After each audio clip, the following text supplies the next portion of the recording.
Nationwide deep freeze and the major winter storm now hitting the Northeast, causing flooding from Virginia to New York, all of it creating a holiday travel nightmare just 2 days before Christmas. Let's get right to our Trevor Ault, who's live for us in New York. Trevor, don't you love these live shots? We are expecting temps to plunge by 40 degrees in a matter of hours, right? Let's talk about where you are. Right.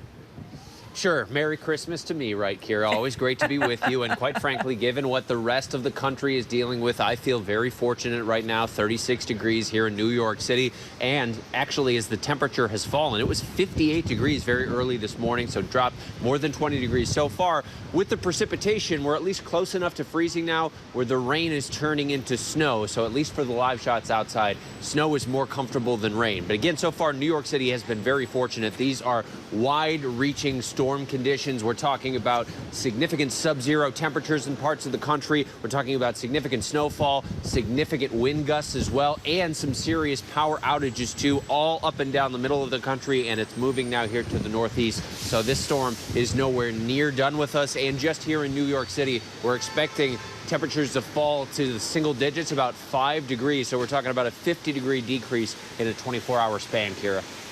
Yeah, and I can also see as we look at these pictures across the country behind you in that live shot, salt trucks in full mode there. The Northeast, too, seeing some bad coastal flooding, right? And still, we have several more hours of this storm to go. Definitely. And so on parts of Long Island, parts of Queens, basically that shore there, especially early this morning, we really saw some significant flooding. Some of the worst flooding that we've seen since Superstorm Sandy. We're talking about water rescues, cars that were basically up to the windows with water. This is really serious, especially when you consider that this is happening in December here, too. So you have that added cold that really makes this difficult for people. And there were some water rescues or people that were stranded, at least one woman telling our local affiliate about how she was trying to get her son, who's a veteran in a wheelchair, trying to get him out of his apartment because the elevator had stopped in his building. These are serious problems there, too. Thankfully, it looks like the flooding is starting to recede a little bit, but now the temperatures are falling. So imagine you had some flooding in your home and then the temperatures fall to 5 degrees. It's going to be a nightmare for quite some time here. Yeah, it sure is. Clearly, those drivers agreeing with you as they honk. Let's talk about the power outage numbers. There are a number of states already dealing with that, right?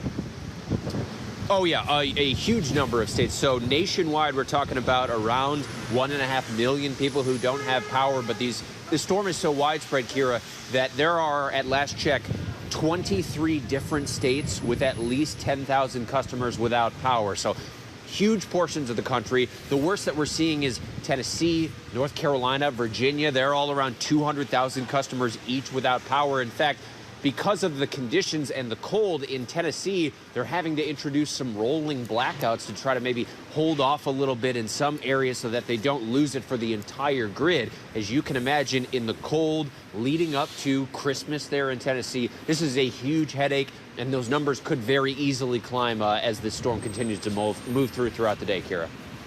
Well, Trevor, we definitely appreciate you because this is a time where everybody wants to travel, get to those that they love the most, and so it's important to be all over the weather and talk about everything we can. So, Trevor Ault, thank you so much. Yes. Thank you. And as you know, holiday travel, it's also become quite chaotic already, and our transportation coordinating producer, Sam Sweeney, is going to break it all down for us. So let's talk. What do you think? Flights first? Where do things stand, Sam?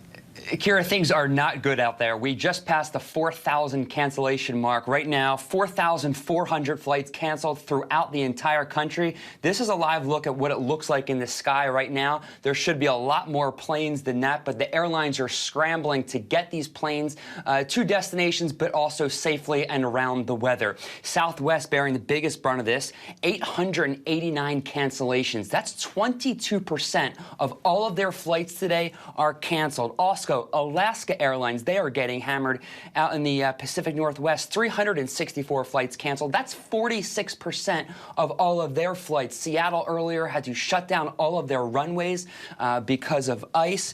But again, across the country, we are seeing major issues with ground stops now in effect in several airports, and more could come later on this afternoon. All right, so what's the advice for people then if their flights were canceled, Sam?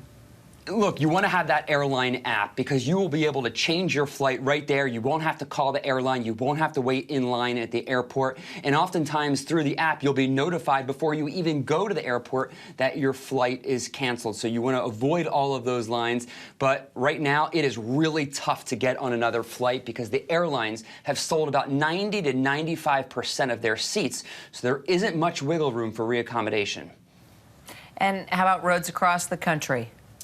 We are, of course, seeing big problems out there. Salt crews are working around the clock. The trouble spots, though, are, we heard Trevor talking about flooding. You can't pre-treat roads when it's raining out or it's flooding because that pre-treatment will just wash away. So there's a lot of advisories out there in New York State. The thruway is closed from portions from Rochester down to Pennsylvania. So if you can avoid the roads, possibly wait until tomorrow. It'd be in your best interest to do so. And then we're not just talking about driving on the roads and then the flights for passengers, but look, we've got deliveries for the holidays as well, too. Yeah, this is why you don't wait until the last minute to ship your holiday gifts, because those planes are also affected, just like passenger planes. FedEx, UPS, Amazon, Prime Air, they're all affected by this weather. So FedEx, UPS, they're sending out messages saying to customers, look, your packages may not arrive in time. Our major hubs in Memphis and Louisville and Detroit are all feeling these major impacts from this storm. So we're doing the best that we can, but we're at the mercy of this storm as well. All right, Sam Sweeney, thank you so much. Thank you. And for the latest track on the winter storm, let's bring back our meteorologist, Melissa Griffin, for more on that. All right, so what do we need to know, Melissa, about this storm at this moment? You know, Kara, I'm really starting to feel like the weather Grinch over here talking about just how massive this storm system is and the deep freeze right behind it. But you asked what we're looking at right now. That's why I want to show you the radar. This is what we have going on. You can see there's the Arctic front. You can see the snow behind it and the rain ahead of it. And that's why we're so worried about those roads freezing over after heavy rain.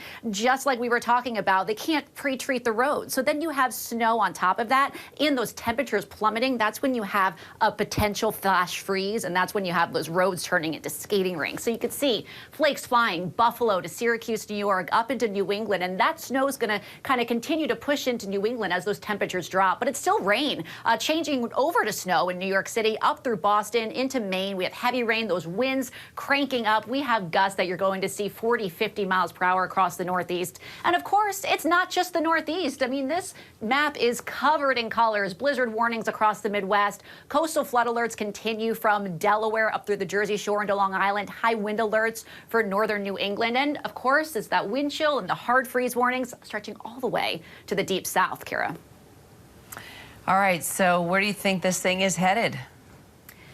Yeah, so let's time out this storm. We really don't have too much longer with it. It doesn't last into the holiday weekend, but again, behind that is what we're worried about with the deep freeze and potentially the coldest Christmas in decades for millions of people across the country. So here's the map. You can see there plummeting temperatures in the Northeast. We still have blinding snow conditions from Chicago across Michigan and especially into western New York. In fact, Buffalo up through Watertown, New York, remain under blizzard warnings into the weekend. As this storm continues to move out, we could see lake effect snow event 1 to 3 feet possible right through Christmas Day. Again, those power outages, not just for the Northeast, all the way down to places like Tennessee and the South, and even potentially into the deeper South as those temperatures continue to tumble right across the country. And we also talked about that brutal flooding in the Northeast, the ice, snow, rain spreading all over the country. When will we see any relief from that? Well, again, we're going to see a wrap up in the precipitation, but we're not going to see a wrap up in these temperatures just yet because that lasts through Christmas. We have wind chills below zero from Atlanta all the way up to the Northeast. You can see some of these numbers for Christmas Eve morning. It will feel like -8 in New York City, -3 down to Atlanta, and then teens and -16 back through Chicago. But those teens in Texas remain. You know, I don't come with all bad news. I got to leave you with some good news. Is the cold really doesn't last that long. We got to get through Christmas. So hopefully your Christmas plans are indoors, but then much of the country above normal temperatures as we head into next week. All right, Melissa, we will be checking back with you throughout the day. Thank you so much. Hi, everyone. George Stephanopoulos here. Thanks for checking out the ABC News YouTube channel. If you'd like to get more videos, show highlights, and watch live event coverage, click on the right over here to subscribe to our channel. And don't forget to download the ABC News app for breaking news alerts. Thanks for watching.